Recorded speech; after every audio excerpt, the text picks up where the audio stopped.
Last year's spellathon spelling test for the first grade class had 15% more words with 4 or more letters than this year's spelling test.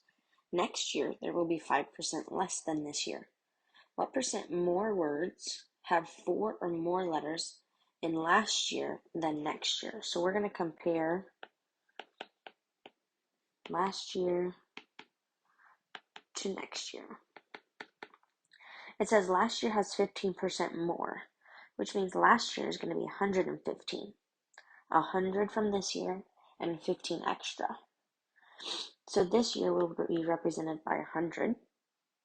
And if next year is 5% less than this year, 5% less than 100% would be 95.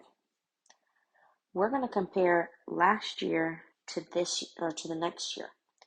The difference between 115 and 95 is 20. So we are trying to figure out what percent more words have 4 letters in last year's than in next year's.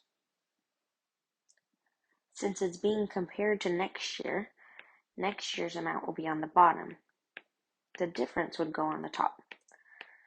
When we cross multiply and divide, we get approximately 21%.